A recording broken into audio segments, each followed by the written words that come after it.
Bien, en honor al tiempo vamos a comenzar, ¿ya? Se irán integrando ahí los demás compañeros y compañeras. Vamos a comenzar entonces con la clase de hoy día. Y bueno, hay algunas novedades que tengo que comentarles. Primero de respecto a sus pruebas, que todavía no tengo todas las notas, pero esta semana van a haber novedades porque ya tengo corregidas 25 de 34 pruebas, que son las que la gente que rindió la prueba eran 34 personas, así que de aquí al miércoles aproximadamente van a estar los resultados, las notas ya de la primera prueba, para que estén atentos. En ese momento les voy a subir una carpeta seguramente con la prueba de ustedes, con su nombre, y ahí va a venir la corrección, digamos la corrección a mano, el puntaje y la nota. Y también voy a subir la pauta para que puedan comparar la prueba contra la pauta de corrección. ¿Ya? Ahí cuando las entregue, ahí me voy a referir un poquito más a la prueba, ¿ya?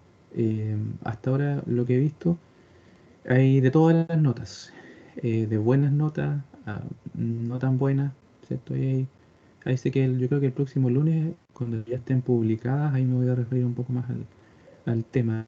Y vamos a dar unos días, unos 2 días, para que ustedes puedan revisar. Y si tienen alguna observación o algún tema del puntaje o alguna cosa, lo puedan mandar un correo, avisarme. Y después de esos 2 días ahí oficializaríamos esas notas subiéndolas al sistema. Ya ese es el proceso. Entonces, para que estén atentos que sus notas de prueba, de la prueba uno van a estar esta semana, ¿cierto? Más tardar el día miércoles aproximadamente. Eh, ese es un tema. Lo otro es que eh, ¿cómo se llama? La prueba tuve que modificarla, la segunda prueba, la segunda versión tuve que modificar la fecha porque, bueno, con todo esto de las semanas adicionales de descanso y otras cosas más, se ha retrasado un poquito el programa. Así que vamos a tener 2 semanas de trabajo, esta y la próxima, en una cosa totalmente nueva, que es el tema de flexión. Y después de eso tendríamos la prueba, ya porque además justo hay un feriado que es en junio, el día lunes 28, si no me equivoco, que es de Pedro y Pablo. ¿Ya? Es un feriado religioso del 28, así que es feriado ese día, justo un día lunes. Entonces, por eso, para mí lo ideal hubiera sido tomar ese lunes la prueba, pero debido al feriado no se puede, tendría que ser eh, la subsiguiente.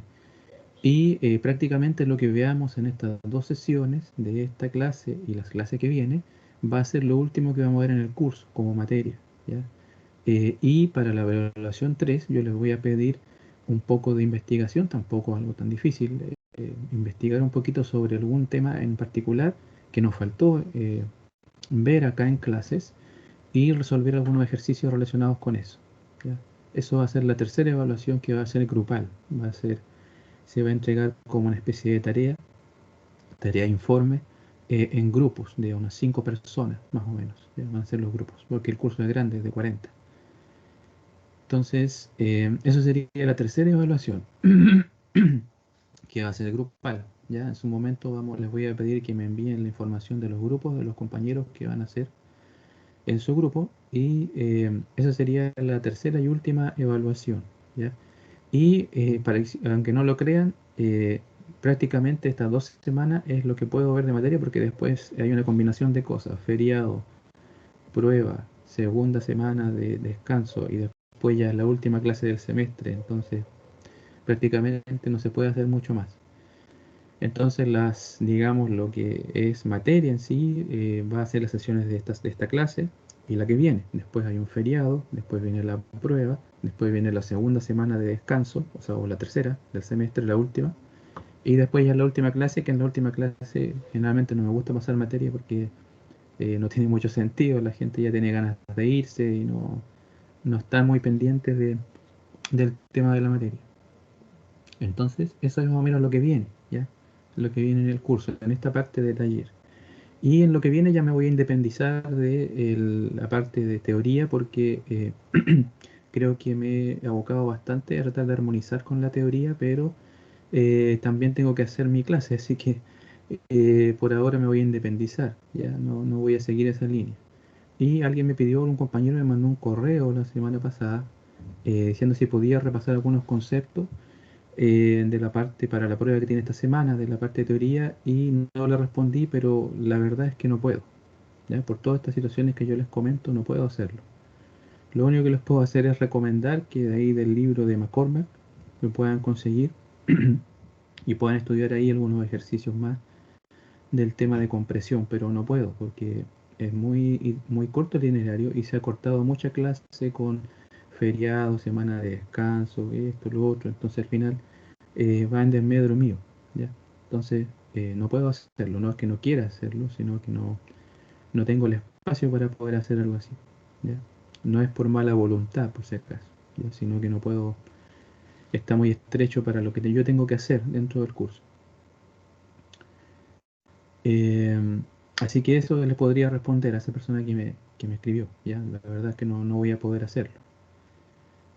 Eh, Así que eso es comentarle un poquito, ahí les di como el global, el general de lo que hemos hecho y de lo que queda por hacer en este curso de taller, ¿ya? Profe, ¿Tienen alguna consulta? Sí. una consulta entonces en 2 semanas más va a ser la prueba número 2, ¿cierto? Y la materia que entra es desde la clase después del control hacia adelante. Sí, de ahí hacia adelante. Sí, es que en realidad no hemos visto mucha materia, hemos visto poca, ¿ya? Súper poca. Entonces, estas 2 semanas van a ser firmes de ver materia y entraría en la prueba lo que veamos estas 2 semanas. Y para la tercera evaluación va a ser un poquito una mezcla de cosas que ya van a haber visto y algunos temas que tienen que investigar, ya un poquito sobre algunos temas de diseño en acero. Pero digamos que no es algo tan difícil, es una pequeña investigación que hay que hacer y resolver algo como una especie de tarea, ¿ya? Una tarea que se hace en forma grupal. Gracias. Ya,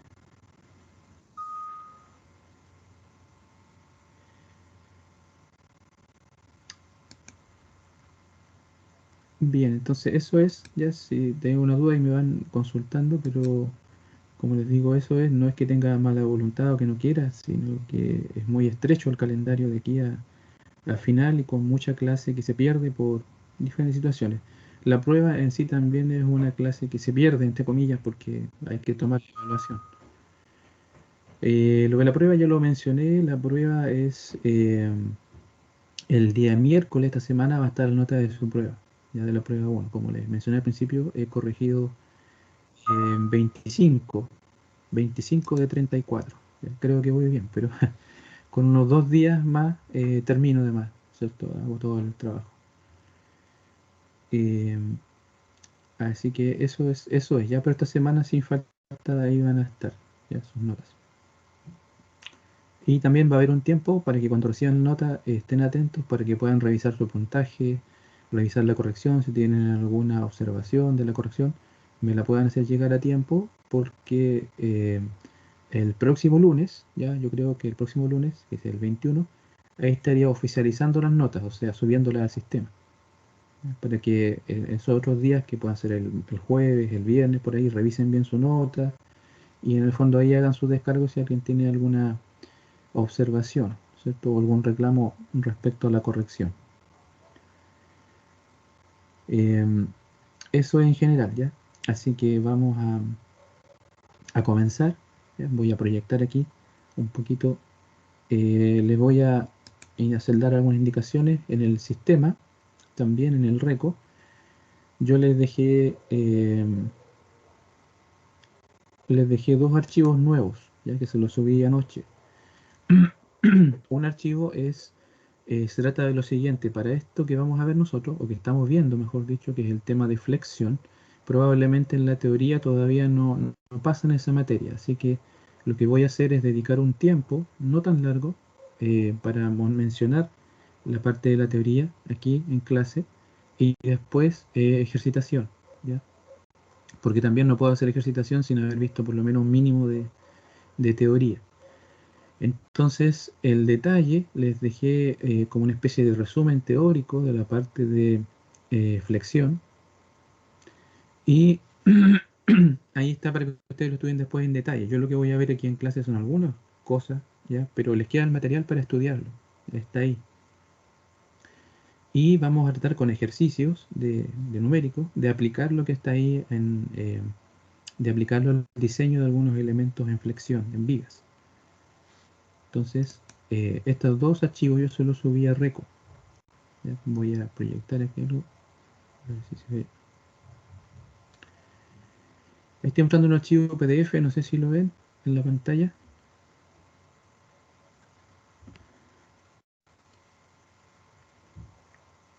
Sí, profe, se ve el archivo. ¿Sí se ve? Ya, miren, este no es, este es el de la última clase que habíamos quedado, estábamos resolviendo el ejercicio y no alcanzamos a verlo completo, ¿ya? Lo que yo lo subí es lo que aquí dice clase 7, ya que es, todos estos archivos de clase en general son archivos de ejercicios, donde hay ejercicios resueltos. Y lo que yo les menciono es esto, es un resumen de teoría, de la parte de teoría, ¿ya? Que no la voy a preguntar, ¿ya? Yo no voy a hacer una prueba de alternativas o de donde pregunto la teoría, sino que todo lo mío va a ser siempre ejercicios, ¿ya? Ejercitación. Entonces, esta es la teoría que es necesaria para poder entender lo que estamos viendo ahora, ¿ya? Y yo me voy a referir a esto, pero no voy a ir al detalle tan a fondo, voy a verlo, digamos, por encimita, ¿ya? Y ustedes va a quedar ahí que ustedes puedan después esta parte estudiarla, ¿no? Estudiarla en más detalle, me refiero a más profundidad. Entonces voy a comenzar eh, viendo esta parte como de teoría, ¿ya? Voy a darme estimo que unos 25 minutos para poder ver esta parte de teoría, ¿ya? ¿Qué es lo que vamos a ver aquí? Vamos a ver nosotros el tema de flexión, ¿ya? Flexión en viga, que es un tema importante, ¿cierto? Aparte del tema de compresión, el tema de las vigas, ¿cierto? Todo lo que son vigas es importante y se diseñan para momento flector o para flexión. Y lo primero, creo que esto ya algo vimos, ¿cierto? En la clase anterior, lo primero que hay que entender es el concepto de rótula plástica, por lo menos la noción más básica, digamos, sobre el tema. No voy a ahondar, en esto se podría ahondar bastante en el tema de las rótulas plásticas. ¿Por qué es importante esto? Porque eh, el diseño por el método LRFD que nosotros estamos viendo, ¿cierto? En el curso, lo que hace es distinto al diseño por tensiones admisibles. El formato de tensiones admisibles es comparar una tensión de trabajo con una tensión admisible, y esa tensión admisible generalmente está en el rango lineal elástico de comportamiento del material. Aquí está generalmente lo que se hace en ensayos de tracción de barras o de placas de acero, y se grafica la tensión normal, el esfuerzo axial partido por área, versus la deformación unitaria, que es la deformación o el alargamiento dividido por el largo de la pieza. Entonces, el formato de tensión admisible es trabajar siempre en este rango, siempre bajo la tensión máxima, que sería la de fluencia, y aplicarle a este valor un factor de seguridad y trabajar por aquí. En cambio, el método del RFD lo que hace es ir más allá, tratar de llevar el material a su límite, ¿cierto? A lo que más resista, y para eso se asume el comportamiento del acero, por lo menos en el tema de las rótulas plásticas, se asume que el acero se comporta de esta manera. Tiene un rango lineal hasta el punto de fluencia, ¿cierto? Que sería el punto para el cual está la tensión de fluencia, el sigma I, y la deformación de fluencia. Y después más allá se da el comportamiento plástico, que sería que la deformación aumenta indefinidamente mientras mantenga la carga, la deformación aumenta en forma indefinida hasta que se produce la rotura. Entonces, las rótulas plásticas lo que tratan de llevar, o este concepto de análisis, que es el diseño al límite en el fondo, trata de llevar el material ya no dentro de este rango, sino más allá, ¿cierto? Llevarlo incluso a esta zona. Entonces, para eso, hay que decir que hay tres tipos de fallas que pueden tener las vigas de acero. Fallas por plastificación, o por este mismo tema de la rótula plástica, formación de rótulas plásticas. Falla por volcamiento, que la vamos a ver un poquito más adelante, que es otro tipo de falla que puede haber. El volcamiento, que es una especie de pandeo, y otra falla que es la falla de pandeo local. ¿ya? La falla de pandeo local también influye en el diseño por flexión de vigas. Entonces son tres tipos de fallas. La falla de plastificación, la falla de volcamiento y la falla de pandeo local. Eso me quiero abocar en estos minutos, tratando un poquito de que de la teoría se pueda entender, ¿ya? Entonces, ¿cómo es el proceso de plastificación de una sección? ¿Ya? Pensemos que tenemos una viga, ¿cierto? Le aplicamos un momento o una carga y este momento lo empezamos a aumentar desde cero, ¿cierto? Tratando de llevar el material al límite, ¿cierto? Llevar hasta lo máximo que pueda resistir. Entonces, si hacemos eso, mientras nos mantenemos en el rango lineal y elástico, ¿cierto? Las tensiones tienen una forma como la que está aquí, ¿cierto? Que es la fórmula de flexión o la fórmula de Navier, eh, ¿cierto? Sirve para calcular las tensiones en este caso, cuando estamos en rango lineal y elástico. Si seguimos aumentando, va a suceder, si nuestra viga es simétrica, estamos asumiendo aquí que la viga es simétrica, o sea que tiene su centro de gravedad en la mitad de la altura, al mismo tiempo se va a producir la fluencia en el borde de arriba y en el borde de abajo. Ambos bordes son los que primero llegan a la fluencia, pues son los que tienen mayor nivel de tensión, entonces llegan primero a la fluencia. Después, si el proceso sigue, o sea, si seguimos cargando la viga, aumentándole la carga, ¿qué es lo que va a pasar? Que ahora ya no solamente la primera, digamos, los bordes llegan a fluencia, sino que también esa fluencia se extiende hacia el interior. ¿Y qué es lo que pasa? Que de acuerdo a este modelo, el acero no puede tener una tensión mayor que la tensión de fluencia. Entonces aquí, aunque yo aumente la carga, aquí no aumenta la tensión, se mantiene pareja, fija en la tensión de fluencia. Sigue aumentando. Lo que va pasando es que esa tensión de fluencia, hay otras, digamos, fibras o otros niveles aquí de la viga que van siendo o se van llevando a la fluencia. Entonces esta fluencia empieza a aumentar y a progresar, ¿ya? Y hay cierta parte de la viga, digamos aquí entre estos dos límites que estoy mostrando, que todavía no ha alcanzado la fluencia, ¿ya? Sino que está en valores intermedios, ¿ya? De tensiones menores que la de fluencia. O sea, todavía este pedacito está en rango elástico. En cambio, lo que está aquí ya ha alcanzado, digamos, el nivel de deformación plástica, ¿vale? Si ustedes se dan cuenta, esto que está aquí es como tomar este gráfico, este gráfico, este tipo de comportamiento se llama elastoplástico, darlo vuelta y colocarlo acá. No sé si se fijan aquí en eso. Es como tomar esto, rotarlo, ¿cierto? A 90 grados y aquí se reproduce exactamente esta ley de parte lineal y después parte recta, pues hacia arriba. Y si el proceso sigue todavía, llega a un punto en el que se alcanza la fluencia en todas las fibras del elemento. Aquí hay una diferencia de que hay partes de la sección que están en fluencia, digamos, debido a tensiones de compresión, y aquí hay partes de la viga que están en fluencia debido a tensiones de tracción, ¿ya? O deformaciones de tracción y deformaciones de compresión. Entonces el estado final es este, cuando se plastifica toda la sección. ¿Qué es lo que sucede o lo que uno observa en una viga? Que la zona plastificada se forma como una zona aquí débil, como un plano de debilidad en una cierta zona de la viga donde no esté pasando esto, y esta zona se deforma más se deforma más que el resto, ¿ya? Y cuando ya este proceso ha llegado a su límite, es como se transforma prácticamente en una bisagra, ¿ya? Tiene una deformación así, aproximadamente.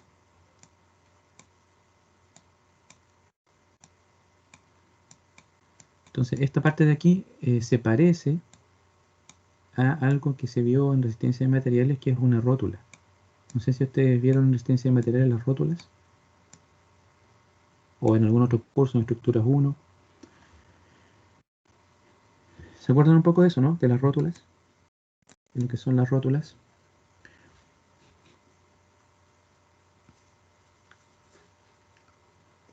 Sí, profe, hemos visto rótulas anteriormente y ¿Y rótulas plásticas han visto?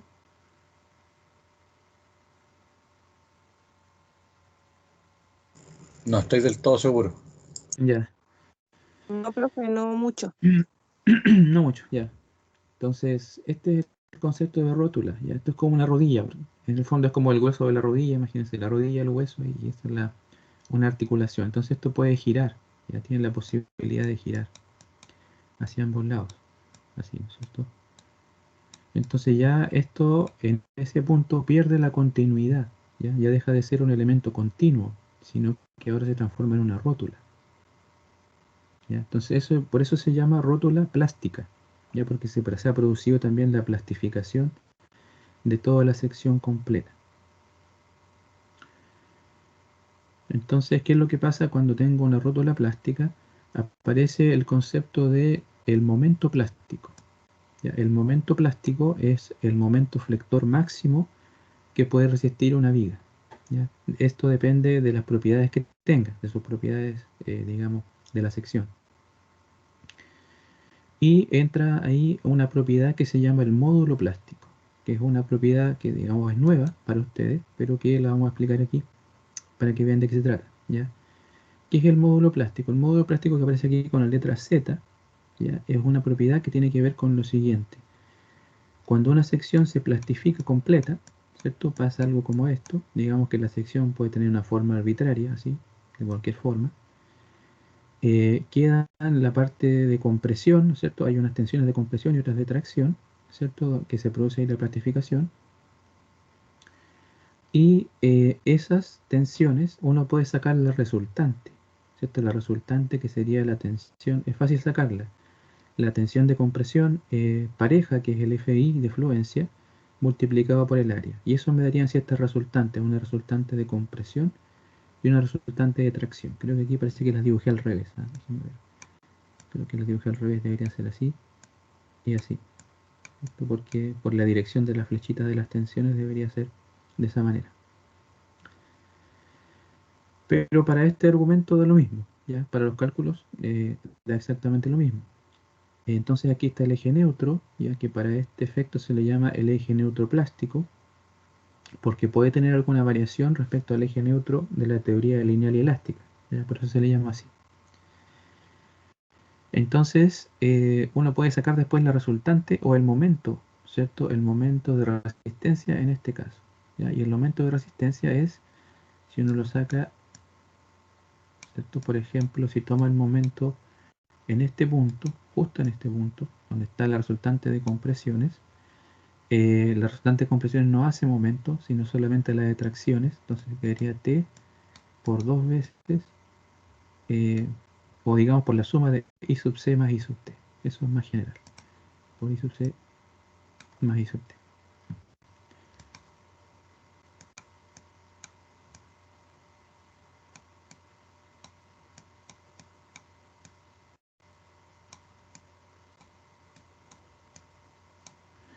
Entonces, ese sería el momento máximo que resiste la sección, ¿ya? Ese momento debe ser igual al momento externo. Y la tracción, a su vez, sabemos que es A por FI, ¿cierto? La tracción es A, es igual a el área traccionada, en el fondo, el área traccionada por FI, que es la tensión de fluencia, por I sub C más I sub T. Aquí cambia un poquito la nomenclatura en la tensión de fluencia, ya generalmente en resistencia de materiales uno le llama sigma, ¿ya? Pero como las normas de diseño en acero a la tensión no le ponen sigma I, sino que le llaman siempre FI, ¿ya? Por eso es que la coloco con esa misma nomenclatura, ¿ya? Pero es lo mismo, es el mismo valor. Entonces, este sería el valor A sub T por FI por la suma de I sub C más I sub T. Entonces, si uno aquí hace un pequeño truco, digamos que deja el FI solo, ¿cierto? Y aquí pone A sub T por I sub C más I sub T y lo multiplica eso por la fluencia, por el FI. Esta propiedad que aparece se llama, o le ponemos un nombre, ¿cierto? Le vamos a llamar el módulo de flexión o el módulo plástico Z, ¿ya? A toda esta propiedad. También se puede demostrar que las áreas de compresión y tracción tienen que ser iguales, ¿ya? Tienen que ser iguales porque eso viene de que si hay solamente momento aplicado y no esfuerzo axial, tiene que haber un equilibrio. La fuerza C tiene que ser igual a la fuerza T para tener equilibrio de fuerzas horizontales. Entonces, debido a eso, estas dos áreas tienen que ser iguales. Entonces, finalmente la definición del módulo plástico Z es esta. La mitad del área de la sección a medios, ¿cierto? Porque acordarse que esta área es... Ah, perdón, no es la mitad, sino que es el área... no es el área total, perdón, sino que es el área de uno de estos trocitos, A sub C o A sub T. Eso, ¿no es cierto?, dividido en 2, multiplicado por I sub C más I sub T. ¿Y qué son estos I sub C y I sub T? Son la distancia desde las resultantes hasta el eje neutro, desde la resultante de compresión al eje neutro y desde la resultante de tracción al eje neutro, ¿ya? Y esa es la forma de calcular este módulo plástico Z, ¿ya? Déjeme ver aquí una cosita. A ver. Ah, no está bien. Es A medios, donde A es el área total, ¿ya?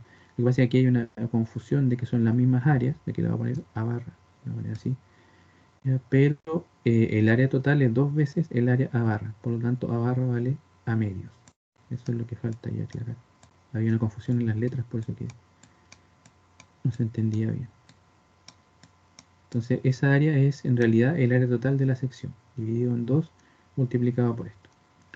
Eso es lo que uno haría si quiere calcularlo, ¿ya? Pero normalmente en las tablas de perfiles viene dado este patrón Z, ¿ya? Y para los ejercicios que nosotros vamos a ver, les vamos a dar el valor de Z, ¿ya? No les vamos a pedir a ustedes que lo calculen porque sería muy largo hacerlo, pero es importante saber de dónde viene, ¿cierto? Esta propiedad que es el módulo plástico Z, que es una propiedad de la sección transversal, ¿ya?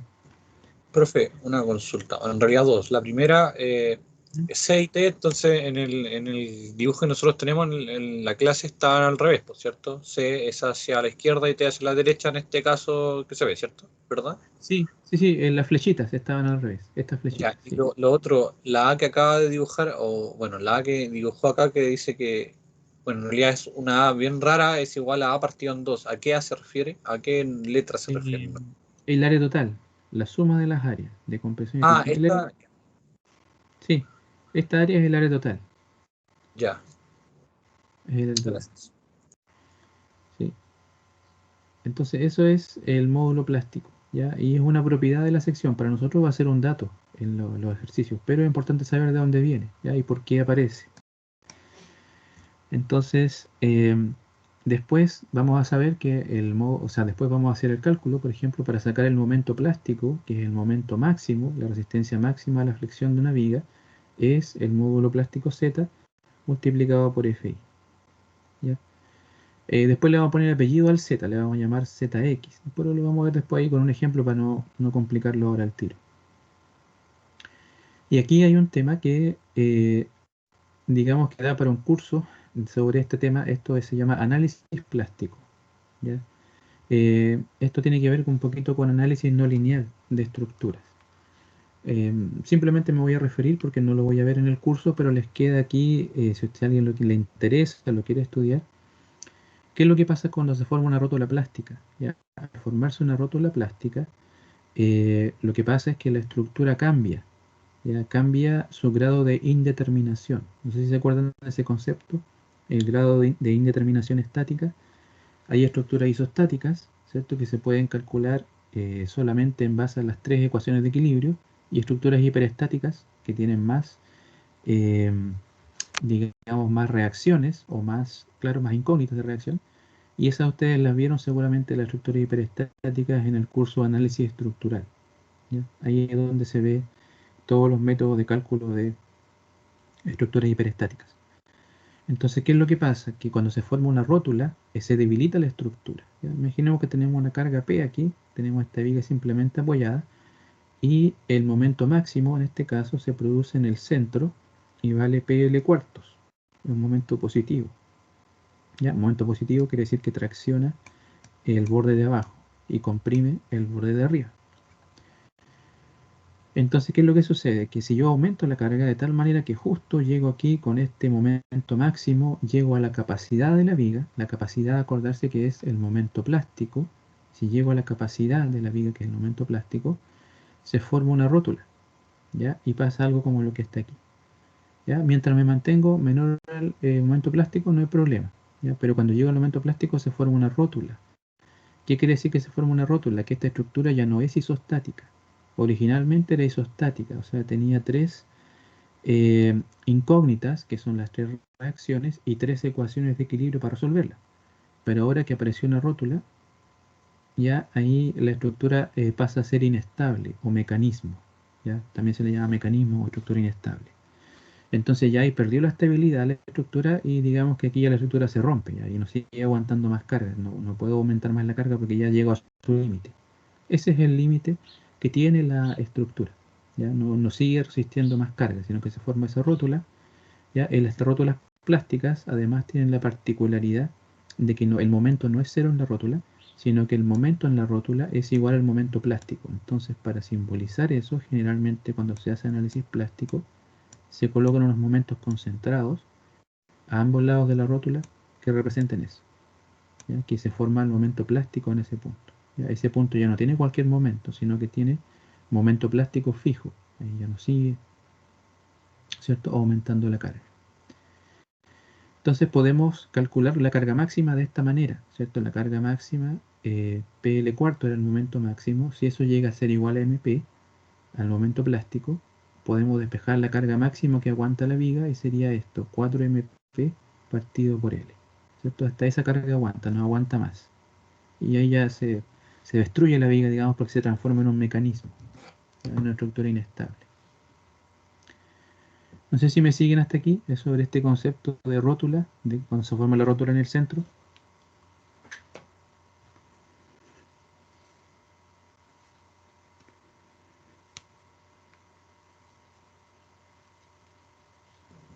Sí, profe, creo que sí. Ya, sí. Ok, entonces, ¿qué es lo que pasa con las estructuras isostáticas? Que son, digamos, las estructuras isostáticas en general son frágiles porque en una estructura isostática basta con que se forme una rótula plástica para que ya la estructura pueda colapsar, ¿ya? Se transforma en inestable. Las estructuras isostáticas son prácticas en el sentido de que los cálculos uno los puede hacer a mano incluso, pero tienen este problema de que con una sola rótula plástica puede colapsar, se transforma en algo inestable, en un mecanismo. Yo no sé si le decían así en esos cursos de estructuras, ¿no? Un mecanismo, una estructura inestable. Entonces, ¿qué es lo que pasa ahora si la estructura es hiperestática? O sea, tiene más, digamos que tiene más de un grado de indeterminación, o sea, tiene más incógnitas que el número de ecuaciones. Por ejemplo, esta estructura tiene tres reacciones en el empotramiento y una reacción aquí, o sea, 4 reacciones en total, para 3 ecuaciones. Entonces tiene, si uno se la resta, el número de incógnitas menos las ecuaciones, tiene 1, que sería un grado de indeterminación. Esta estructura, aquí la puse, es hiperestática, ¿ya? Entonces, ¿qué es lo que sucede? Aquí puse también el diagrama de momentos para este caso. Ya lo saqué de un libro. Entonces tiene un momento aquí que es mayor en el empotramiento, que vale 3πL16, y el momento acá en el centro sería 5πL32. O sea, el momento bajo la carga P. Aquí.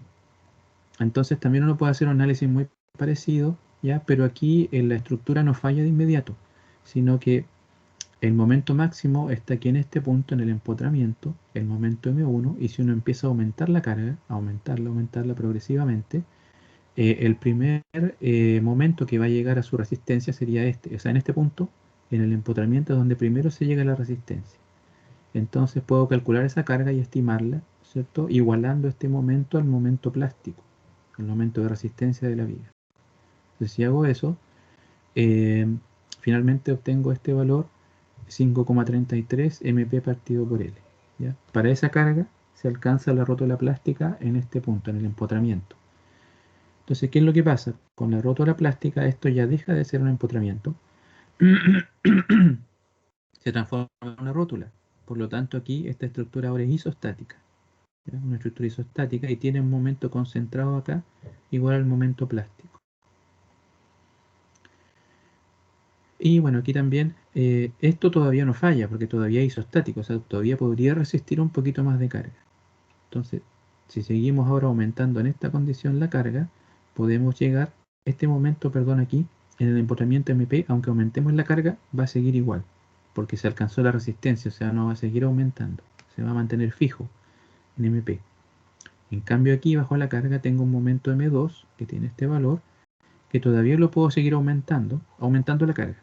¿Ya? Si hago la carga más grande, este momento va a aumentar. Entonces, ¿hasta dónde se puede llegar? A lo siguiente, ¿cierto? El siguiente paso sería llegar con ese momento, en el momento del centro, al momento plástico. Si ustedes sacan ahí la relación, se puede sacar y finalmente se llega a que la carga máxima es 6 MP partido por L. ¿Qué es lo que pasa para esta carga? Que ya se han formado dos rótulas. Una rótula en el extremo derecho, una rótula aquí en el centro, y ya esto ahora sí se transformó en un mecanismo, o sea, una estructura inestable que se deforma así en forma permanente. ¿Ya? Y ahí digamos que se rompe, no resiste más carga y falla. Entonces, este tipo de análisis se llama análisis plástico. Yo no lo voy a ver en el curso, ya simplemente lo menciono para que ustedes tengan la noción, ¿no es cierto? Lo conozcan, ¿ya? O también se le llama análisis al límite. ¿Ya? Es un tipo de análisis que no es lineal, sino que es no lineal. ¿Ya? Y que en el fondo el concepto de rótula plástica sirve para analizar una estructura y ver en qué punto llega a esa condición, ¿ya? A la condición de que se forma el mecanismo con el cual falla, ¿cierto? Uno puede hacer este tipo de análisis para la mayoría de las estructuras de barras, ¿ya? Y encontrar cuál, digamos, es el mecanismo de falla y la carga con la cual se llega a la rotura. ¿Ya? Eso es lo que me interesaba mencionar del tema de la rótula plástica. No sé si hasta aquí más o menos la idea de lo que es una rótula plástica queda claro, ¿no?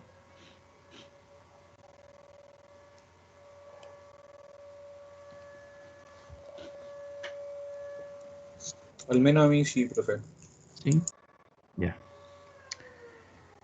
Vamos ahora a ver otro tema, porque las vigas no fallan solamente por plastificación. La plastificación es, digamos que es la capacidad máxima que tiene una viga de resistencia, máxima, ¿ya?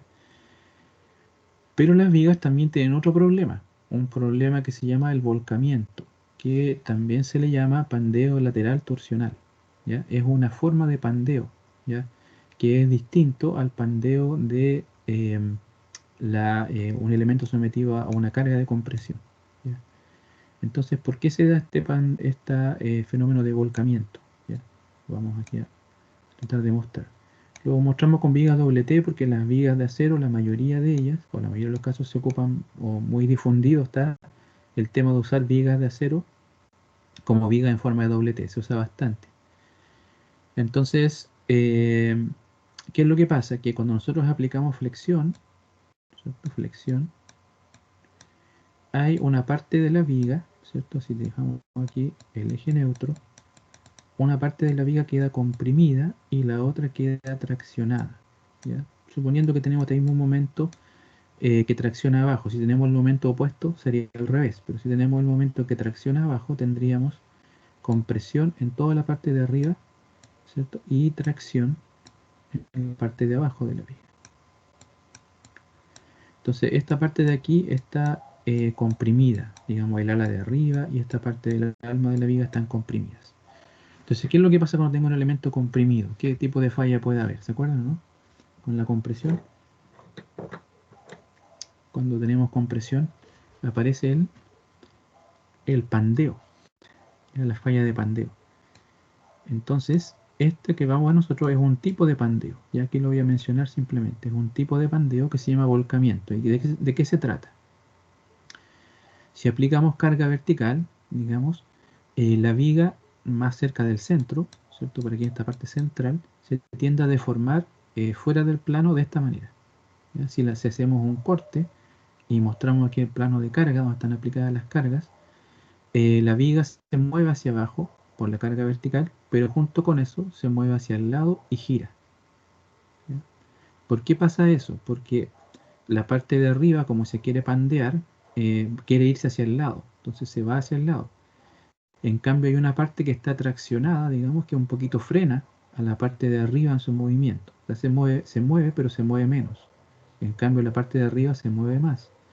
Y al haber esa diferencia en que la parte de arriba se mueve más y la parte de abajo se mueve menos, se da un giro, ¿cierto? Este elemento gira, tiende a girar así. Entonces, este tipo de fenómeno se llama el volcamiento o pandeo lateral torsional. Y esto se mueve lateralmente y además tiene un giro. Este tipo de giro es un giro torsional. O sea, esto se produce, en la viga se produce también torsión. Ya no sé si ustedes estudiaron la torsión en algún curso de resistencia, ¿no? En la torsión en elementos circulares o elementos de pared delgada. ¿Se acuerdan un poquito, no? De lo que era la torsión. La torsión simplemente es, ¿cierto? Agarrar una viga y, como dice su nombre, torcerla, hacerle esto, ¿cierto? Girarla de un lado hacia un lado, del otro lado hacia el otro, ¿cierto? Y torcerla respecto a su eje. Entonces la viga, digamos que se retuerce o se tuerce, aparte de moverse lateralmente, tiende a torcerse de esta manera. ¿Ya? Y este es el efecto o el fenómeno del volcamiento. No pretendo aquí estudiarlo porque es bastante compleja la teoría que está detrás de esto, es bastante compleja con ecuaciones diferenciales y no voy a entrar en eso porque no tengo tiempo tampoco y porque no es un curso sobre este tema. Pero me imagino que en algún curso de diseño de estructura se lo habrán mencionado, ¿no? El tema del volcamiento o el pandeo lateral.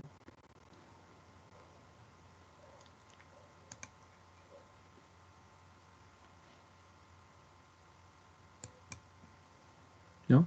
¿No han visto esto, no? Pandeo lateral. Es típico en elementos de acero, ¿ya? En elementos de madera también se da un poquito, pero es más típico en elementos de acero, este tema del pandeo lateral o volcamiento, ¿ya? Entonces, es un fenómeno complejo, ¿cierto? Lo que a nosotros nos interesa es si este fenómeno se puede restringir, ¿ya? O cómo se restringe este fenómeno, ¿ya? ¿Cómo puedo restringir el volcamiento? Para que esto no le ocurra a la viga, uno puede adoptar ciertas medidas. Por ejemplo, si tengo una viga, ¿ya? Y la tengo fija en los extremos, digamos, la viga, para que en el centro, donde se podría dar este fenómeno, no ocurra, puedo colocarle un elemento aquí que lo fije, digamos, que le produzca cierta fijación ahí, que puede ser una viga que venga en dirección perpendicular, por ejemplo, o otro elemento que produzca una fijación en el centro. Entonces, en vez de pandearse, digamos, si no tuviera eso, se pandearía la viga de esta manera, lateralmente. En vez de pandearse así, al tener este elemento de fijación, se pandearía de otra forma, se pandea así, respetando un punto fijo acá en el centro.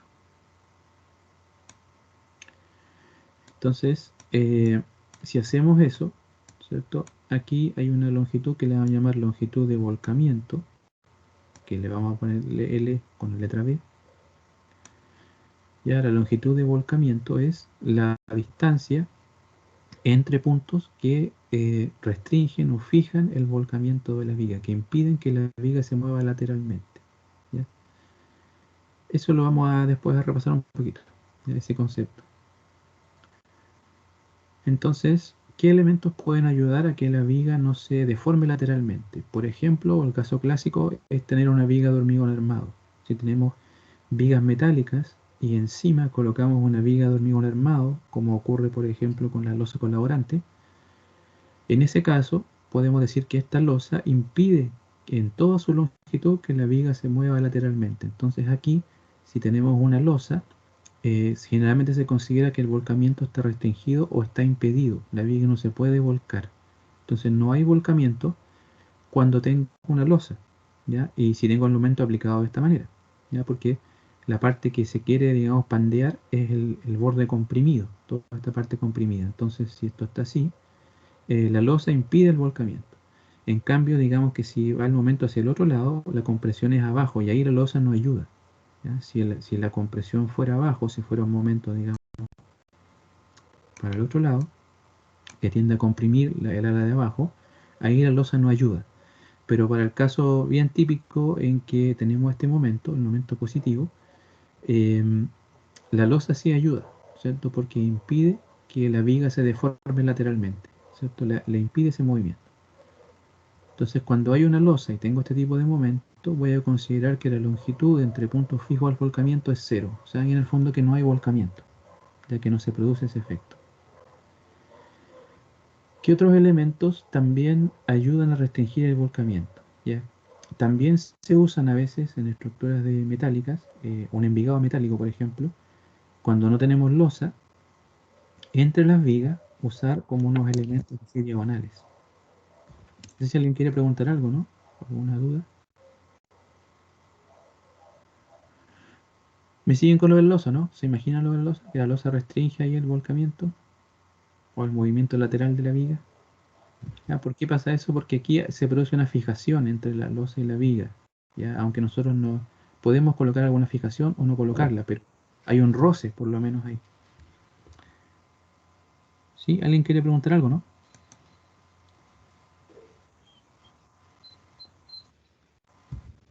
No, si no va a preguntar, le pido que pueda bajar el micrófono, si es que no va a hacer la consulta.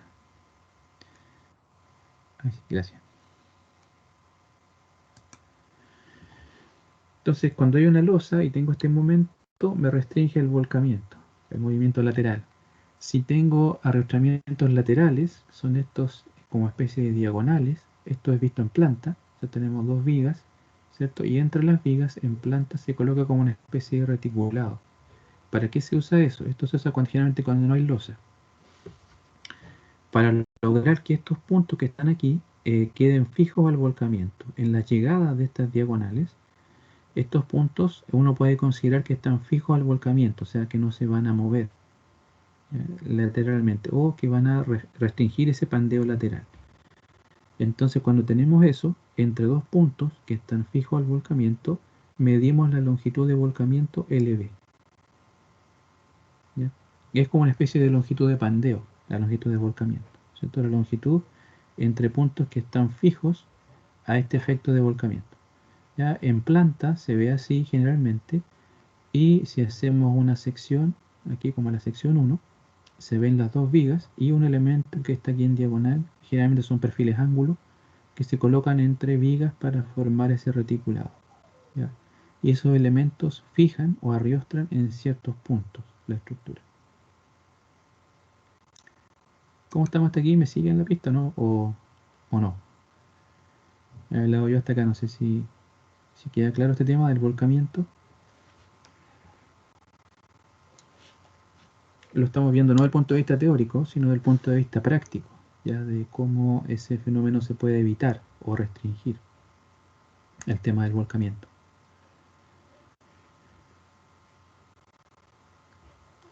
¿Hasta aquí cómo estamos?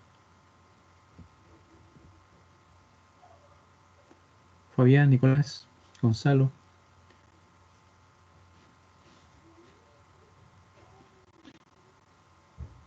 ¿Sí?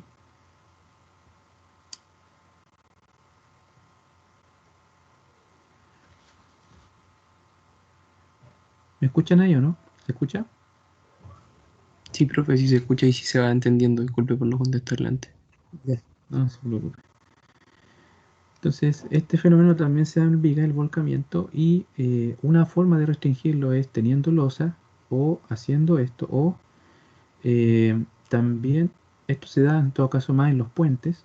En los puentes también se usan vigas doble T de acero, cuando el puente es de acero, y una solución que se usa en los puentes de vigas de acero es colocarle estas crucetas que se llaman, ¿cierto? O elementos en diagonal, así de esta manera. Generalmente son planchas o perfiles ángulos, ¿ya? ¿Qué es lo que hacen? Hacen el mismo efecto, ¿cierto? Si esta viga, esta ala se quisiera mover lateralmente, está fijada hacia este punto, ¿ya? Y normalmente si uno tiene un momento de este tipo que comprime arriba y tracciona abajo, el punto que está acá va a estar traccionado, por lo tanto esta parte de la viga no se va a mover, ¿ya? Entonces restringo hacia un punto fijo, que donde no se mueve la viga, ¿ya? Y eso hace que aquí, donde estén estas crucetas, no se va a poder volcar la viga, no se va a poder mover lateralmente. Esto es visto en elevación, ¿cierto? Y esto es visto en planta.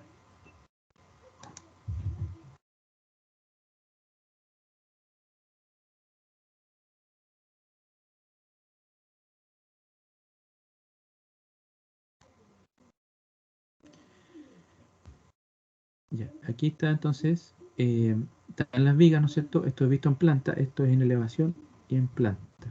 Las mismas crucetas, pero vistas en planta.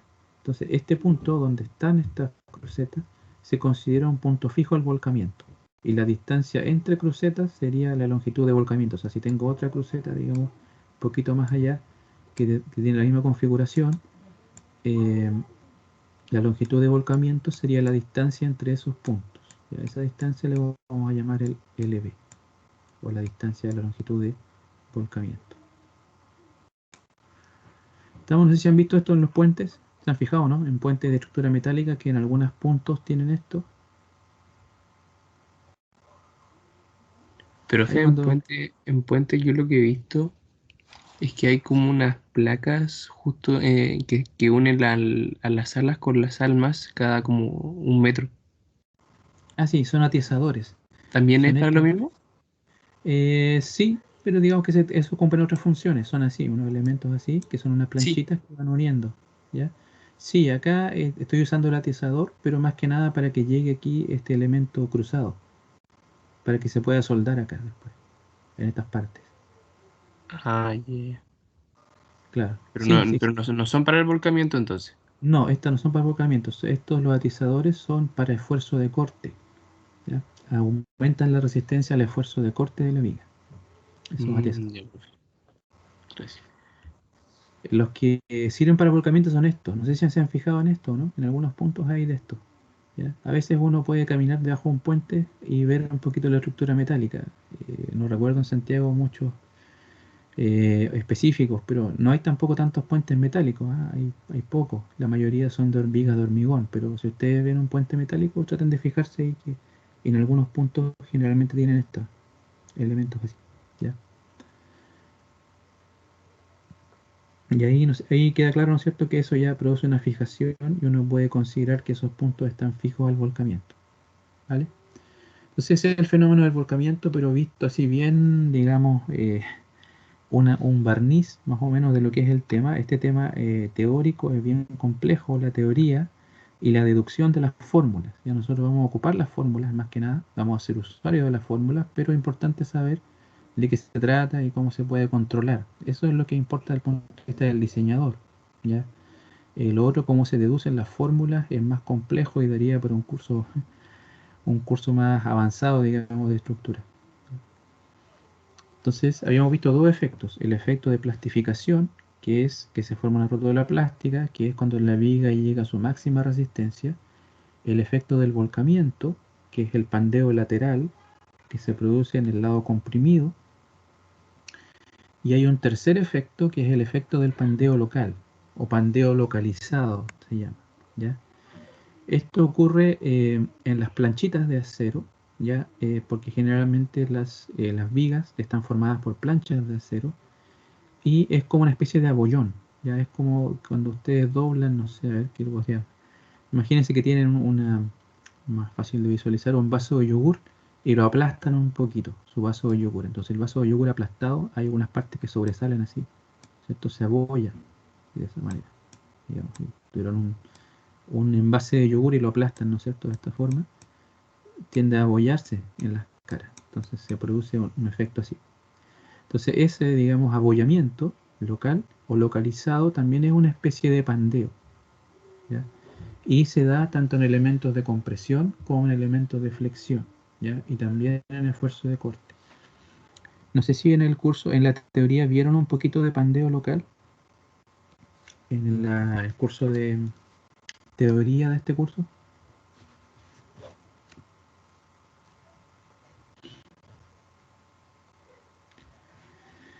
No, no lo han visto. Es que no han visto compresión, no sé si habrán visto, o quizá el profesor más adelante vea un poquito de tema de pandeo local.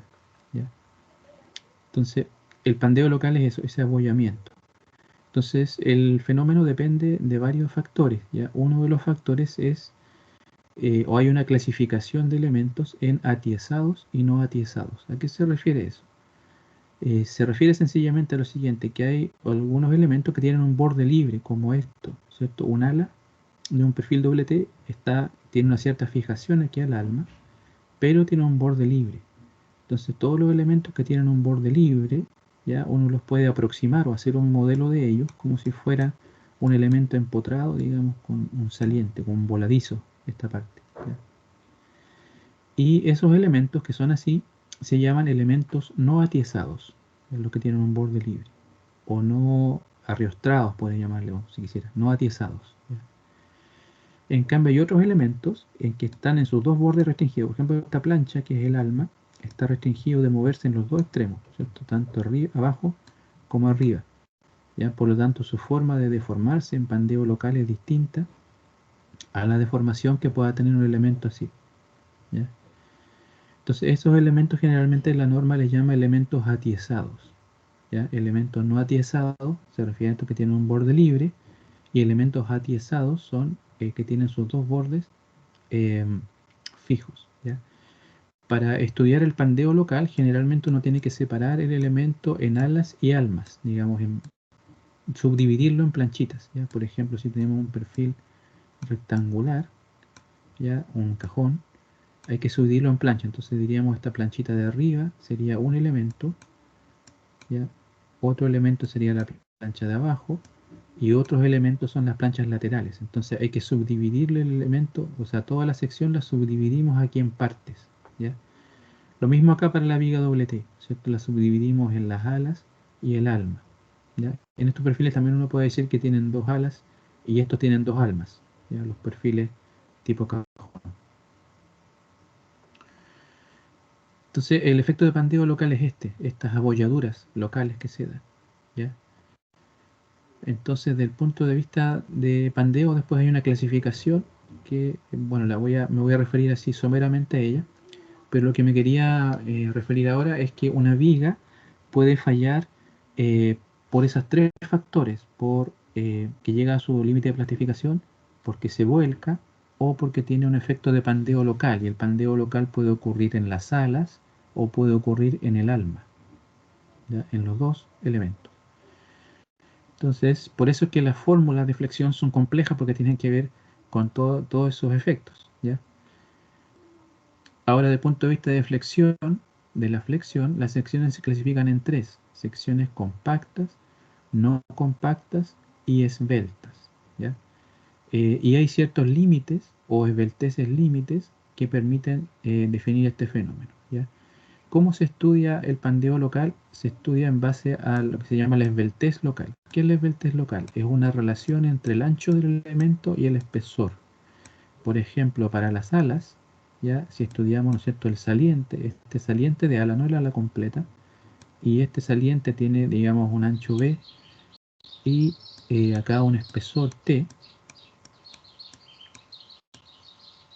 se define lo que se llama la esbeltez local como la relación entre el ancho B dividido por el espesor T, ya que es un factor adimensional.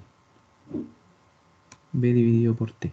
Ya B sería el ancho y T el espesor. Esa sería la esbeltez local del ala, ¿ya? Y el alma, a su vez, también tiene su propia esbeltez local. Entonces definimos acá que esta es su altura y que esta planchita del alma tiene su espesor, que le vamos a llamar TW, le llama la norma generalmente TW, la norma de acero, y esto es H, ¿cierto? La altura H. Entonces hay ahora una esbeltez del alma, que le vamos a llamar lambda W, que es la relación entre la altura y el espesor que tiene el elemento del alma, ¿cierto? H partido por T, W.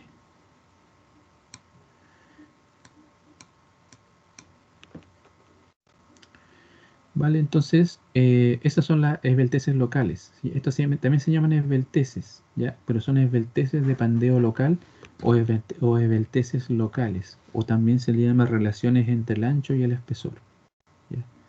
Entonces aquí B partido por T sería la del ala, y la del alma sería H partido por TW. Este es el caso para una viga doble T. Para perfiles con otras formas, la norma ISC tiene también otras definiciones, ¿ya? Entonces, ¿qué es lo que sucede? Que estas esbelteces, si se mantienen dentro de ciertos rangos o ciertos límites, se dan distintos comportamientos. Entonces, se habla de que una sección, ¿cierto? Velada o velalma es compacta cuando no tiene pandeo local. ¿Cuándo no tiene pandeo local? Cuando estas esbelteces locales son menores que un factor llamado lambda p, ¿ya? Lambda p, que es un límite de esbeltez, ¿cierto? Lambda p. Cuando tengo una esbeltez local menor a ese límite, entonces no hay pandeo local. El elemento no tiene este problema de pandeo local. O sea, digamos que son elementos gruesos que no son susceptibles de que les pase esto, ¿ya? Y después hay otros rangos, hay otro factor que se llama lambda R, que divide el comportamiento entre secciones no compactas y esbeltas, ¿ya?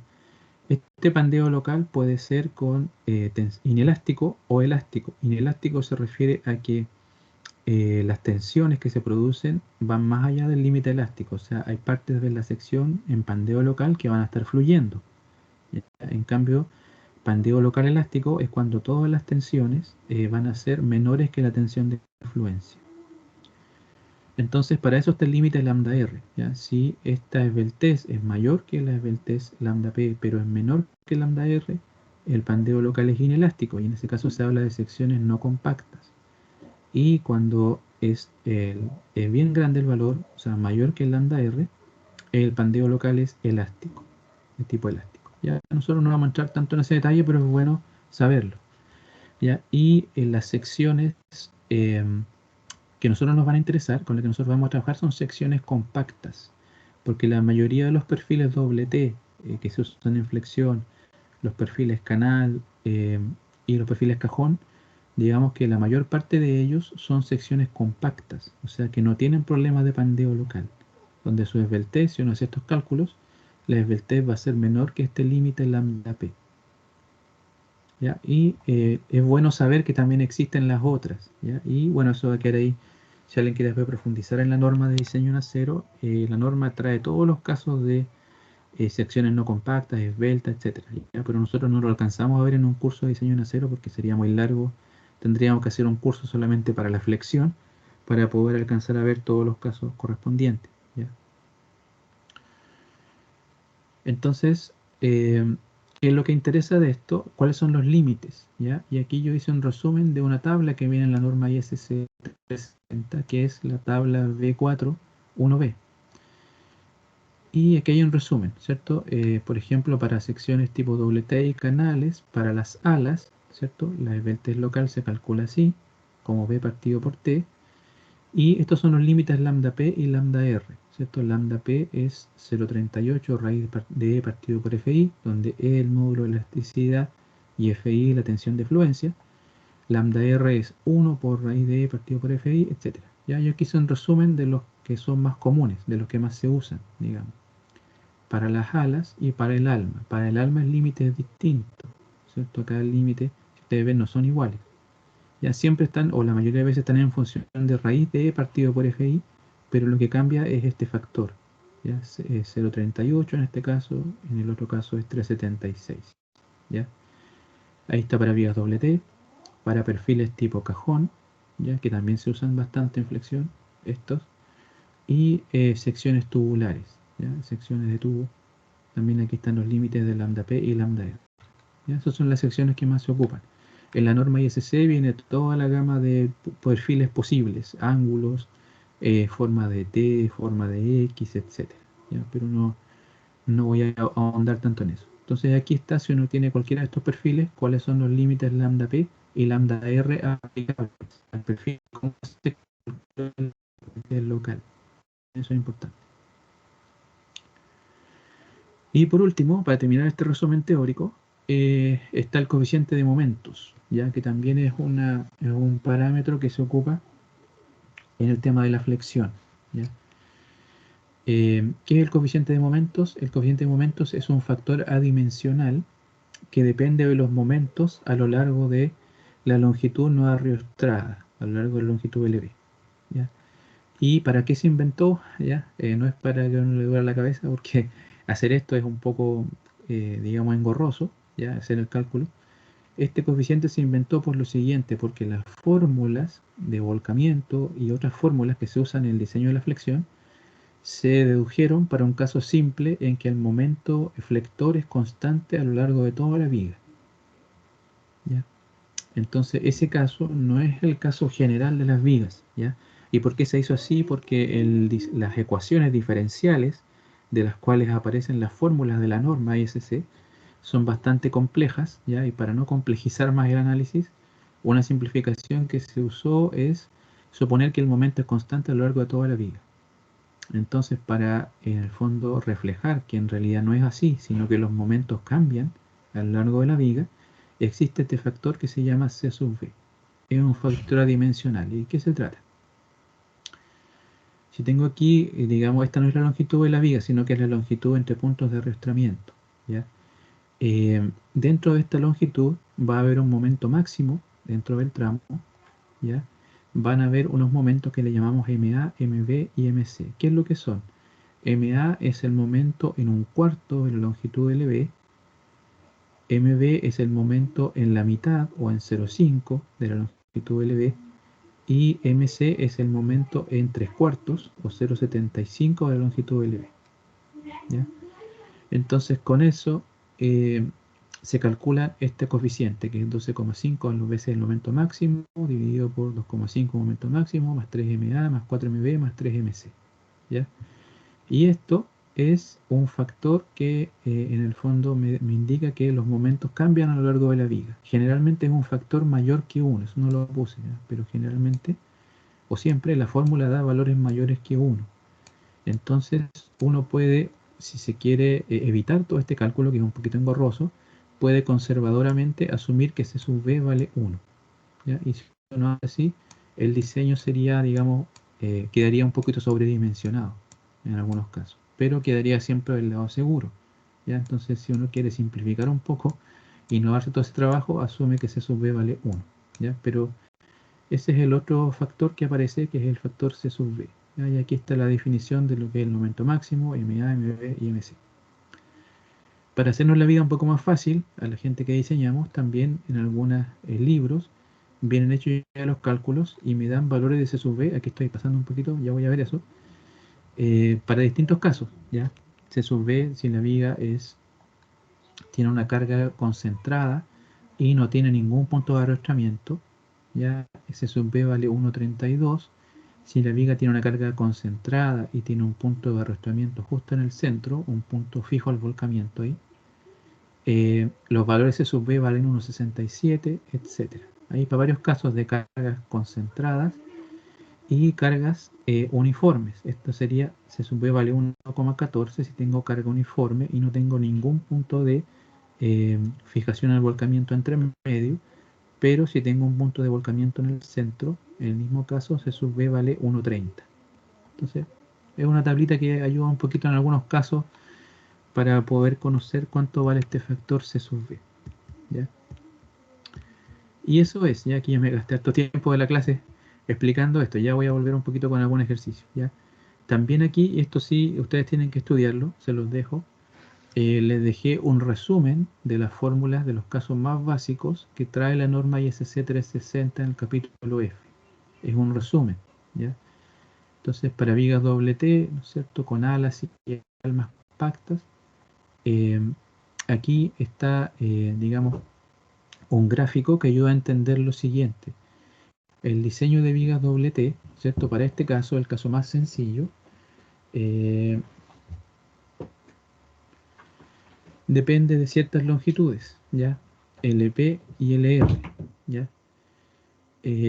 Entonces, ¿qué es lo que pasa? Si la longitud de volcamiento es justo igual a LP, ¿ya? O menos, la viga se va a comportar en plastificación, o sea, no va a tener problemas de volcamiento. Si la longitud de la viga va entre LP y LR, la viga se va a volcar o va a tener volcamiento, ¿ya? Y si su longitud, pero el volcamiento es un tipo de volcamiento inelástico. Si la longitud es mayor a LR, entonces el volcamiento es de tipo elástico y tiene distintas fórmulas para hacer los cálculos, ¿ya? Entonces, por eso que la norma distingue tres comportamientos. Para este tipo de vigas, que son las más simples, son elementos que no tienen pandeo local, porque las alas y las almas son compactas, o sea, sin pandeo local. y son simétricos, perfiles doble T simétricos y canales. Entonces aquí vienen las fórmulas de la norma para hacer eso.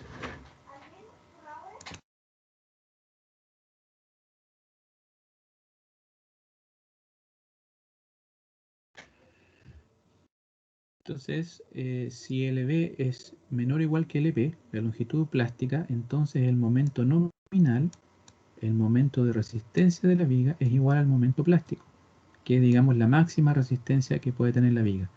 Si digamos que si LB es menor que LP, le estamos sacando el jugo a la viga, la estamos llevando a su máxima resistencia, ¿ya? Si ponemos arrastramientos al volcamiento muy juntitos, de tal manera que esa longitud sea pequeña, menor que un valor que es la longitud plástica, entonces tenemos como resistencia el momento plástico. Si estamos en un rango entre LP y LR, se da una fórmula como esta, que es una fórmula de volcamiento inelástico, ¿ya? Que depende de todos los factores que están aquí. No la voy a explicar porque la vamos a ver en ejemplos más adelante. Y si la longitud es mayor que LR, aparecen estas otras dos formulitas, ¿ya? Que es el momento, el MN, acordarse que es el momento nominal, el de resistencia, ¿ya? Acordarse que en el formato LRFD, la resistencia es una resistencia nominal y después se multiplica por el factor phi, ¿ya? O se divide por el factor lambda si uno quiere trabajar con formato ASD. Entonces aquí está la formulita. Estas fórmulas son complejas porque, como les digo, detrás de esto hay ecuaciones diferenciales, hay un análisis un poquito más complejo, ¿ya? Pero aquí están explicados después todos los factores, E sub B, pi, E, todo lo que entra aquí en la formulita está explicado aquí en el apunte, un poquito más adelante. Y lo vamos a ver después con un ejemplo, con algunos ejemplos, para que quede más claro. Aquí también yo les puse otros casos que también son comunes en la práctica, que es elementos que están cargados en su eje débil, ya digamos viga doble T, que su carga es hacia el otro lado. Esto se da generalmente en flexión en columnas. En una columna se puede flexionar tanto en su eje fuerte como en su eje débil, como en este caso. Y los perfiles canal también puede ser flexionado de esta manera, porque, por ejemplo, en las cerchas, una costumbre es trabajar con cordones que son canales acostadas así. No son canales usadas, digamos, en la posición normal, sino que colocadas de esta manera, ¿ya? Entonces, también es común tener que hacer este tipo de análisis de elementos cargados, donde las cargas están aplicadas de tal manera que se hace trabajar el elemento en su eje débil. Donde el eje débil es donde tiene menor inercia, en el eje Y. Entonces, si tenemos ese caso, lo bueno es que para estos casos no hay volcamiento. O sea, en estos casos, si estoy cargando respecto al eje débil, no existe volcamiento, ¿ya? Y si además no hay pandeo local, porque son secciones compactas, el cálculo es súper sencillo, es simplemente el MN es el momento plástico. Así de simple, ya que es FI por Z según el eje Y que está acá. Y en las vigas tubulares, ¿cierto? Rectangulares, ya sean de este tipo o circulares, tampoco hay volcamiento, ¿ya? No sufren volcamiento en general los perfiles cajón y los perfiles circulares. ¿Por qué no sufren volcamiento estos? Porque tienen mucha resistencia a la torsión, ¿ya? El problema que tienen las vigas doble T es que son, digamos, vigas abiertas, no cerradas, y tienen baja resistencia a la torsión. La torsión es el efecto, ¿no es cierto?, de un momento respecto al eje, ¿cierto?, que hace girar la sección de esta manera. Tienen muy baja resistencia a la torsión. En eso depende del parámetro J, la constante de torsión. En cambio, estos otros tienen mucha resistencia a la torsión. Entonces, aquí no se da, en la práctica se ha visto que no se da el volcamiento cuando uno tiene secciones cajón o circular, cerradas. Entonces, en ese caso, simplemente el momento nominal es el momento plástico, ¿ya?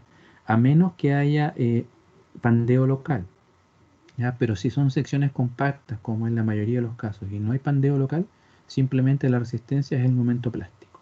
Entonces, son casos súper sencillos de calcular y de asumir. Los que son más complejos generalmente son las vigas doble T o canal, donde las fórmulas son más complejas y puede uno caer en estos tres casos que vimos aquí al principio, ¿vale? Ahí creo que me conversé harto, pero todo este resumen está resumen teórico para poder entender ahora las otras cosas, está en se lo dejé también, se lo subí a Reco, ¿ya? Entonces ahora para aterrizar un poquito, vamos a ver un ejercicio, ¿ya? Hoy día me fui sin pausa, así que ya me voy a pasar hasta la 1, yo creo que ahí sin pausa, ¿ya? Pero era importante para poder esa parte de la teoría, tener el barniz por lo menos claro, y espero que con los ejercicios vaya quedando un poquito más claro, ¿ya? Hoy día vamos a alcanzar a ver un ejercicio, seguramente ya en la próxima clase no me voy a detener en la teoría, ya, sino que ustedes van a tener que estudiarla y vamos a aplicar el tema de las vigas doble T en distintos casos, ¿ya? Eso lo vamos a ver ya en la próxima sesión. Entonces, para aterrizar un poquito, vamos a ver en lo que nos queda un ejemplo, ¿ya? Que es de un envigado de piso, ¿ya? Que está aquí. Este ejemplo es, aquí hay una viga, hay vigas de piso colocadas cada 2,5 metros. Las vigas tienen 10 metros de largo y se apoyan en unos muros, ¿ya? En ambos extremos. Y sobre las vigas van una losa de hormigón armado de 15 centímetros. Entonces, este es el caso que vamos a analizar, ya un caso sencillo, para comenzar.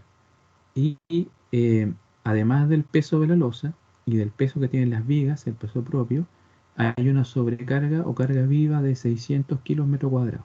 Eso es lo que se aplica, ¿ya?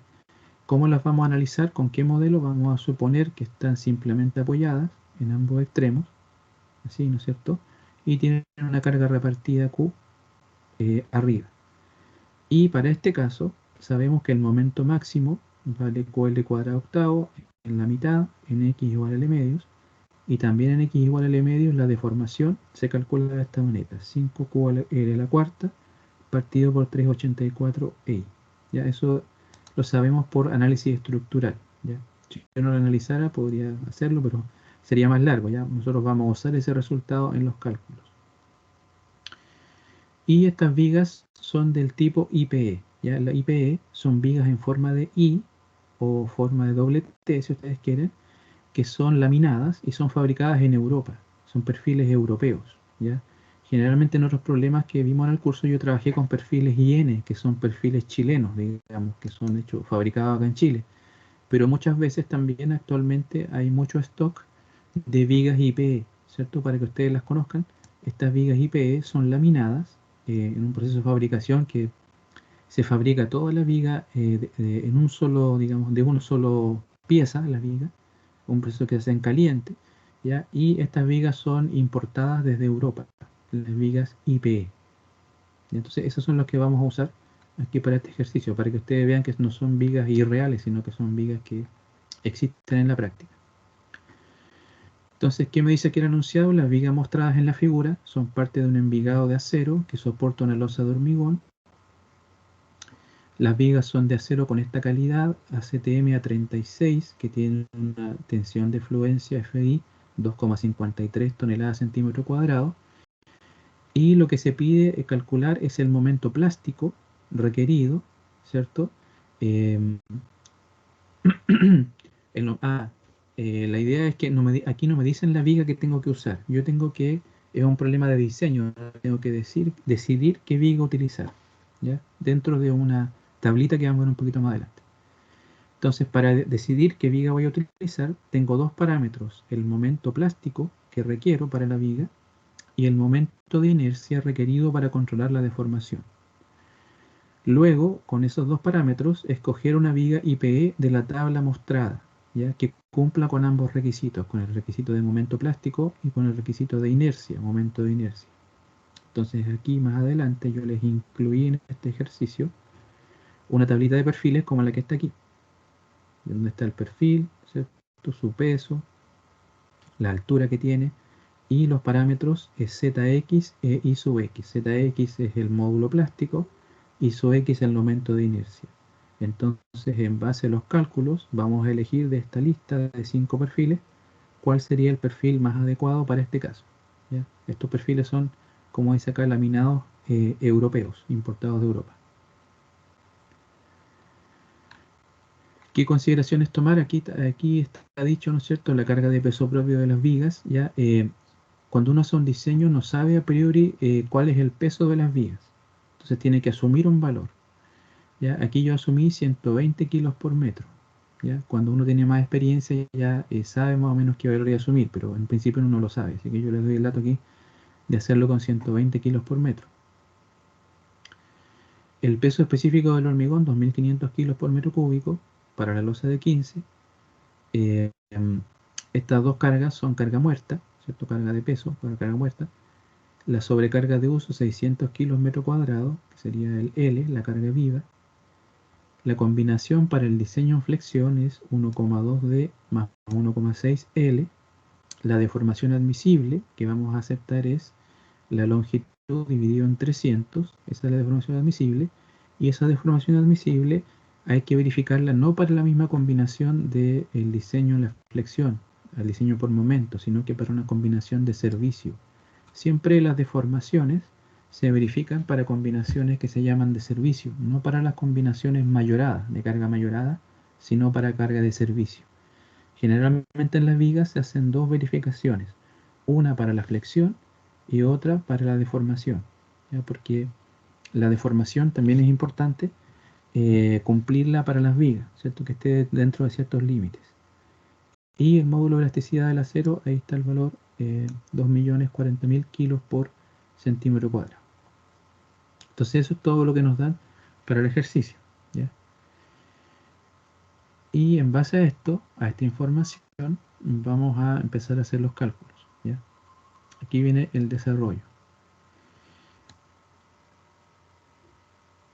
Y vamos a partir por el momento plástico requerido. ¿Cuál sería el momento plástico requerido? ¿Ya? Pero antes de eso, lo primero que hay que observar es que tenemos una viga con losa, que lleva losa arriba. ¿Qué es lo que pasa con el volcamiento si tengo losa? Si tengo una viga con losa arriba, ¿hay volcamiento o no hay volcamiento? No hay Se volcamiento. supone que no hay volcamiento. No hay volcamiento, ¿no es cierto? Entonces, si no hay volcamiento, y lo otro que no les dije, pero estas vigas de aquí son vigas compactas. ¿Se acuerdan lo que significaba compacto? Un elemento, tienen las alas y las almas compactas. ¿Se acuerdan qué significa eso, no?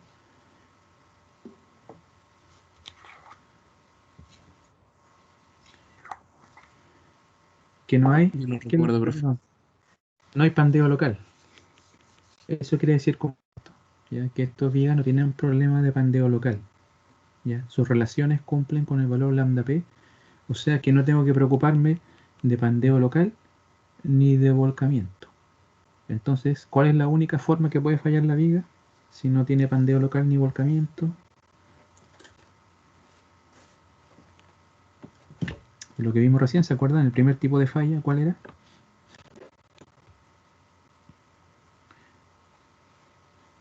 Que se forme una rótula plástica. Eso es, ¿ya? Entonces, acuérdense que son tres modos de falla.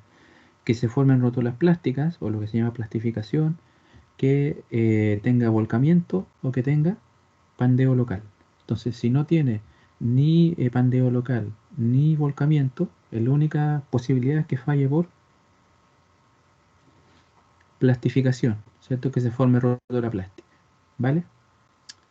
¿Estamos? ¿Se entiende, no?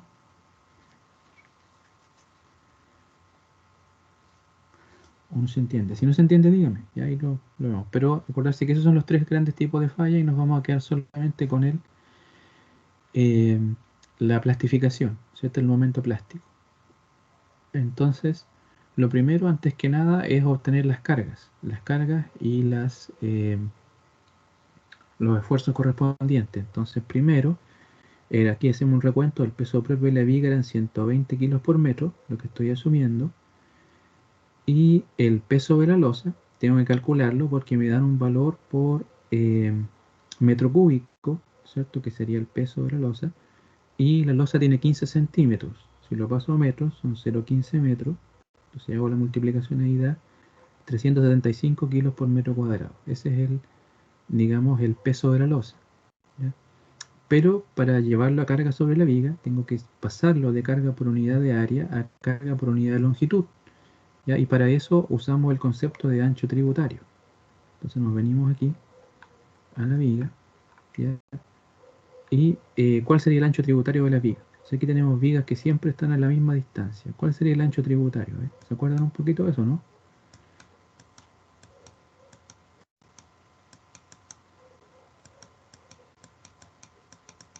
Si no se acuerdan, 2,5 por 10. 2,5, bueno, perfecto.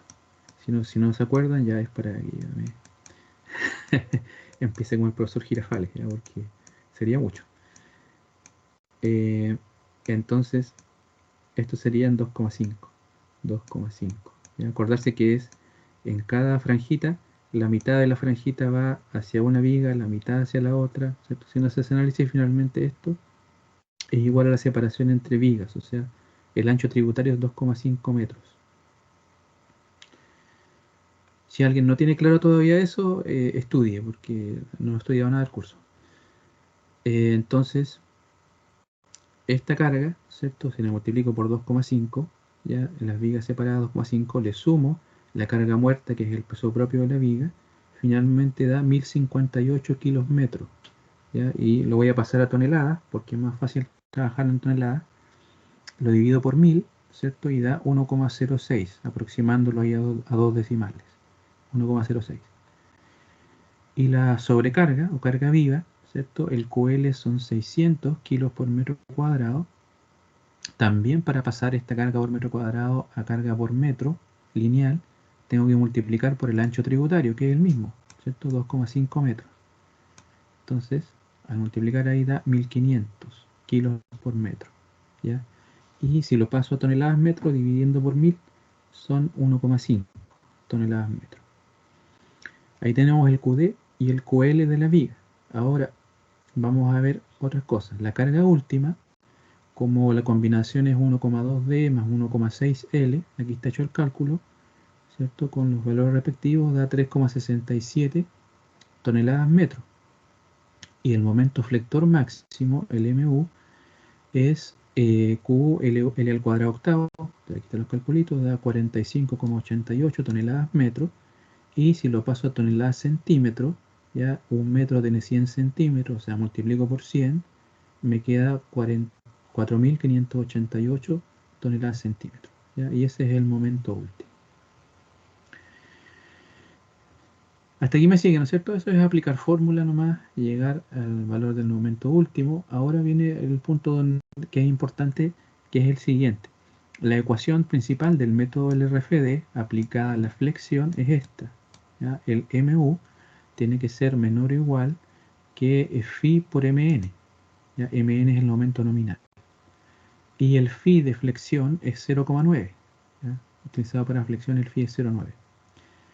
Como no hay volcamiento, ni tampoco pandeo local, el Mn, la resistencia, es simplemente el momento plástico, ¿ya? El momento de plastificación. Y el momento plástico se sacaba así, como Z.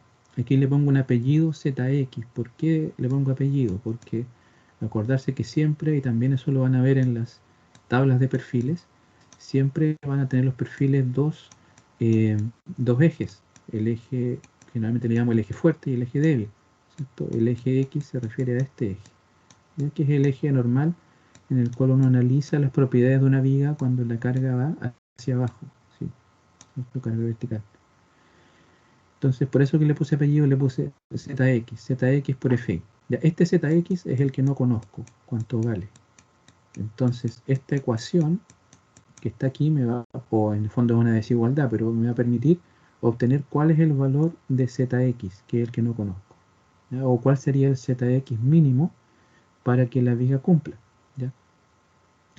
Entonces aquí lo reemplacé en esta desigualdad, el MU es dato, ¿cierto? El phi por MN, el MN es ZX por FI, y despejo cuánto vale ZX, que es la variable que me interesa, ¿ya?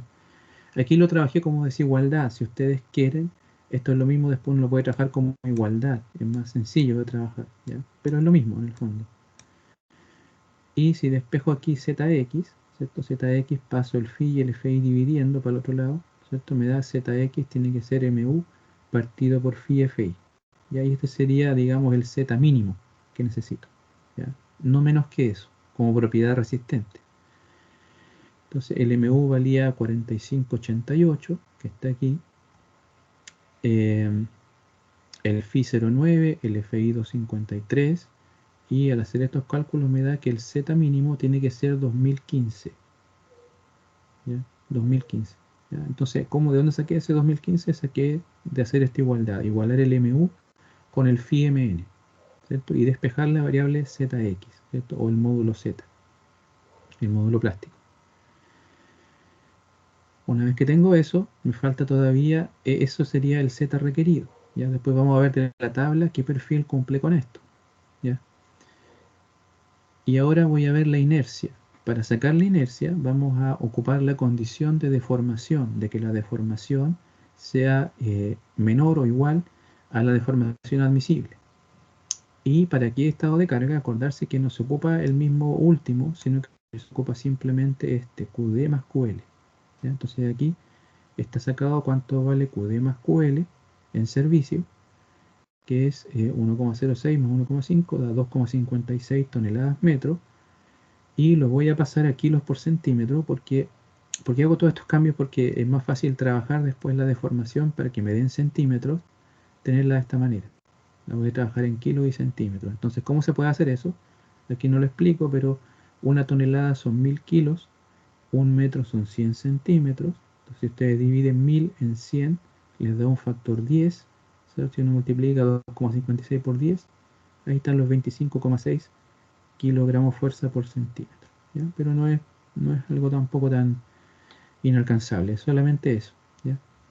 La deformación admisible es L en 300, el largo era 10 metros, si lo paso a centímetros, lo multiplico por 100, son 1000 centímetros, dividido en 300 da 3,33 centímetros, y después este delta máximo tengo que compararlo con el delta admisible. Esta es la ecuación que me va a servir o me va a permitir despejar el momento de inercia, ya que es el dato que requiero también, qué momento de inercia necesito. Entonces la deformación, la formulita era así, 5QL a la cuarta partido por 384i, le voy a poner un apellido I sub x, ¿ya? Menor o igual que el delta admisible. Si de esta ecuación o inecuación despejo cuánto vale I sub x, ¿no? Como les digo, si a alguien le complica la inecuación, puede reemplazarlo por la igualdad y en el fondo el concepto es el mismo. Lo que pasa es que es más riguroso decir en vez de la igualdad que en realidad es un menor o igual. ¿Ya? Pero si les complica la inecuación, háganlo así con la igualdad. Entonces estamos igualando la deformación máxima a la deformación admisible. Para eso obtenemos una inercia. Esta inercia es la inercia con la que justo llego al valor admisible. Entonces necesito una inercia que sea igual o mayor que esa. ¿Ya? No menor, porque si no me dan una deformación más grande. Pero sí necesito una inercia que sea mayor o igual a esa. Entonces si despejo Ix de esta ecuación, paso el Ix hacia acá, el delta admisible lo paso dividiendo y me da finalmente esto. ¿Ya? Y aquí está hecho el cálculo, ¿cierto? Con los valores, la carga, la longitud, el E, que tenía este valor, y el delta admisible. ¿Ya? Ahí ustedes se puede demostrar que al despejar todas estas unidades se cancelan y me queda una unidad en centímetros a la cuarta. Entonces me da 49.069 centímetros a la cuarta. Y tengo ahí dos parámetros. Uno es la inercia y otro era el módulo plástico. Entonces, ¿qué es lo que se hace? Hay que ir a la... Esperen un poquito. Voy a tratar de mostrarlo aquí en dos pantallas para que se entienda mejor la idea. Si es que me funciona esto, esperen un poquito.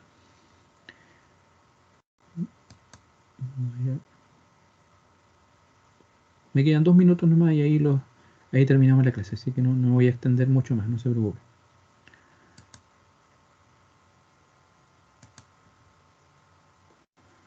Lo que quería era tener a mano la tabla, para que ustedes vean de dónde vienen o cómo se hace después la elección. ¿Ya? Aquí está la tablita, ¿ya? La tablita correspondiente. Entonces, los dos valores era el Z, déjenme ver aquí, el Z era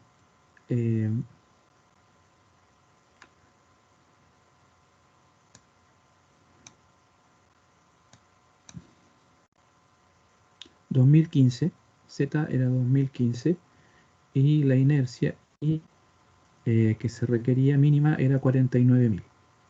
¿Ya? 2015 era Z y la inercia 49.000. ¿Cierto? Voy a dar aquí el valor de Z para que lo tengamos aquí. ZX era 2015 en centímetros cúbicos. Ups, ahí me salió un poco. 2015. No me quedó muy bien ese cero, pero se entiende. 2015. Entonces uno se va aquí a la tablita y dice, a ver qué perfil me sirve, a ver qué piensan ustedes. Z vale 2015, o sea, requiero 2015 o más. Y inercia necesito 49.000 o más. ¿Qué perfil me serviría? A ver. Mirando ahí la tablita del lado izquierdo. A esta tablita.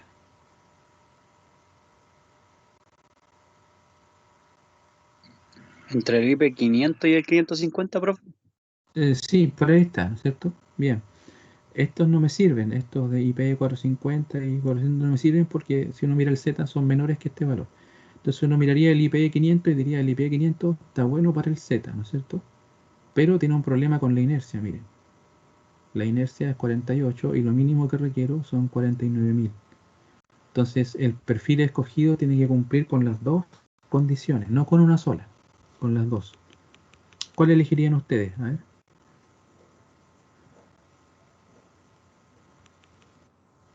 El IP 550. 150, ¿no es cierto? Muy bien. Este. ¿Ya? Porque cumple con las dos condiciones. En teoría uno podría elegir también el IP600, pero lo que pasa es que en ese caso estoy sobredimensionando mucho el elemento. ¿Ya? Generalmente la idea en estos diseños es buscar el elemento que más se ajuste o que más se acerque a los valores que tengo. ¿Ya? No el que está más lejos, sino el que está más cerca. Entonces el que está más cerca es el IPE 550. ¿Vale? No sé si quedan todos claros de por qué elegí el IPE 550. ¿Ya? Hay que fijarse en estos valores de aquí. ¿Ya? Entonces este cumple 2780, es mayor que 2015. Y este también cumple porque 67.100 es mayor que 49.069. ¿Qué es lo que pasa? Que a uno le gustaría que existiera un perfil acá entre medio, ¿ya? Entre el 500 y el 550, pero no existe en la práctica. Entonces esto ustedes se lo van a topar en la práctica. Generalmente cuando uno hace los diseños, uno está de acercarse lo mayor posible a los valores, pero en la práctica digamos que uno no tiene toda la gama de perfiles, sino que tiene ciertas elecciones, tiene que elegir entre pocos casos. Entonces por eso que aquí digamos que queda un poquito sobredimensionado, pero este sería el perfil que cumpliría con las dos condiciones. ¿Ya? Digamos que este le faltó poco. El IP 500 le faltó poco, pero le faltó. Le faltó para llegar al valor que necesitamos para cumplir con la deformación admisible.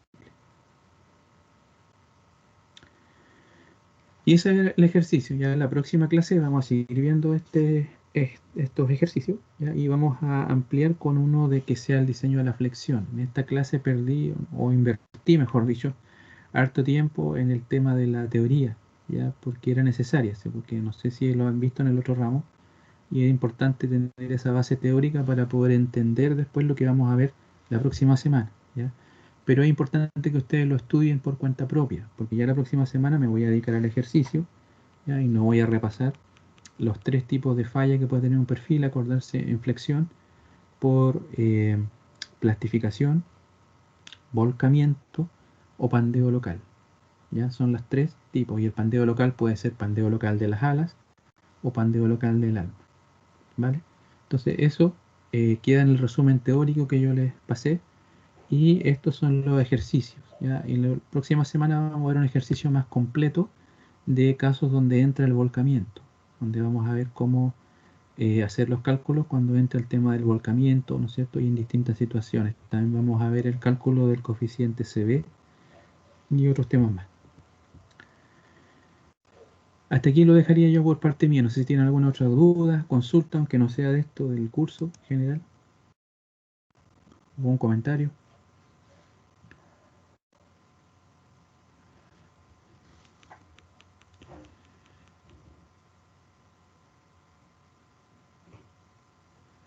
No por ahora.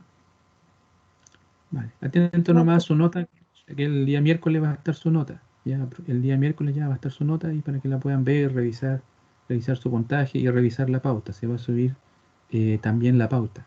Ya, las dos cosas, la pauta y las pruebas corregidas. Eso, y también acordarse que se modificó la segunda evaluación que queda para el 5 de julio. ¿Ya? Acordarse también de eso. Ok, nos vemos entonces la próxima semana. Que estén bien. Que esté bien, Chao, profe, profe, que esté gracias. bien. Chao, nos vemos. Chao.